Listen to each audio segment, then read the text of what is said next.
മുഖ്യമന്ത്രിയുടെ മകൾ വീണ വിജയൻ ഉൾപ്പെട്ട മാസപ്പടി ഇടപാടിൽ SFIO സമർപ്പിച്ച കുറ്റപത്രത്തിൽ കൊച്ചിയിലെ വിചാരണ കോടതി തുടർ നടപടികൾ ആരംഭിച്ചിരിക്കുന്നു. കുറ്റപത്രം സ്വീകരിച്ച് കേസെടുത്തതിനെ തുടർന്ന് എതിർകക്ഷികൾക്ക് സമൻസ് അയക്കുന്ന നടപടികൾ വരുന്ന ആഴ്ചയോടെ തന്നെ പൂർത്തിയാക്കുമെന്നാണ് അറിയുന്നത്. ജില്ലാ കോടതിയിൽ നിന്ന് ഈ കുറ്റപത്രത്തിന് നമ്പർ ലഭിക്കുന്നതോടെ വിചാരണയ്ക്ക് മുമ്പായുള്ള പ്രാരംഭ നടപടികൾ കോടതി തുടങ്ങും.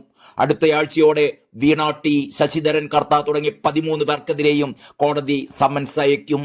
114 രേഖകളടക്കം വിശദമായി പരിശോധിച്ചാണ് കമ്പനി കാര്യങ്ങൾ പരിഗണിക്കുന്ന പ്രത്യേക കോടതി ജഡ്ജി BPM സുരേഷ് ബാബു കുറ്റപത്രത്തിൽ കേസെടുത്തിരിക്കുന്നത്.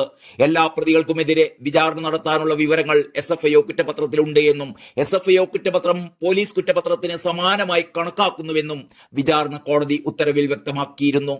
കമ്പനി ചട്ടങ്ങളുടെ പരിധിയിൽ വരുന്നതിനാൽ BNS പ്രകാരം നടപടികൾ പൂർത്തിയാക്കേണ്ടതില്ല എന്നും അറിയിച്ച കോടതി നേരിട്ട് സമൻസ് അയക്കാനുള്ള വിവരങ്ങൾ കുറ്റപത്രത്തിലുണ്ടെന്നും കൂടി വ്യക്തമാക്കി.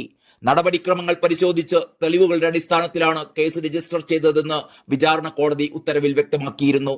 ഇതിനിടെ വീണയെയും പിണറായിയെയും പിന്തുണച്ചുകൊണ്ട് പാർട്ടി സെക്രട്ടറി MV ഗോവിന്ദനും രംഗത്തെത്തി. എക്സാലോജി കുറ്റപത്രം രാഷ്ട്രീയ ഗൂഢാലോചനയുടെ ഭാഗം മാത്രമാണ് എന്നാണ് സൈദ്ധാന്തികൻ MV ഗോവിന്ദൻ പറയുന്നത്. എക്സാലോജിക്കിനെ വലിച്ചിഴയ്ക്കുന്നത് എന്തിനെന്ന് സൂക്ഷ്മ പരിശോധന നടത്തിയാൽ പിണറായി വിജയന്റെ പേരിലേക്കെത്തും. എക്സാലോജിക്കും CMRLും തമ്മിലുള്ള കരാർ തുകയാണ് കൈമാറിയിട്ടുള്ളത്. സാമ്പത്തിക ഇടപാട് സുതാര്യമാണ്. മുഖ്യമന്ത്രിയുടെ മകളായതുകൊണ്ട് വീണയെ വലിച്ചിഴക്കുകയാണ് എന്നും അദ്ദേഹം പറയുന്നു. മുഖ്യമന്ത്രിക്കെതിരെ കേസ് രൂപപ്പെടുത്താനുള്ള ഗൂഢാലോചനയാണിത്. രാഷ്ട്രീയമായ കാഴ്ചപ്പാടോടുകൂടി തന്നെ ഉണ്ടാക്കിയതാണ് ഈ കേസ്. കഴിഞ്ഞ നിയമസഭാ തിരഞ്ഞെടുപ്പിന്റെ കാലത്തും ഇതേ സാഹചര്യമായിരുന്നു. കേന്ദ്ര ഏജൻസികൾ പലപ്പോഴും എടുക്കുന്ന നിലപാടുകൾ ഏകപക്ഷീയമായി സർക്കാരിനും ഇടത് രാഷ്ട്രീയ പ്രസ്ഥാനത്തിനും എതിരെയുള്ളതാണ്. എന്താണ് അവരുടെ ലക്ഷ്യമെന്ന് പകൽ വെളിച്ചം പോലെ വ്യക്തമാണ്.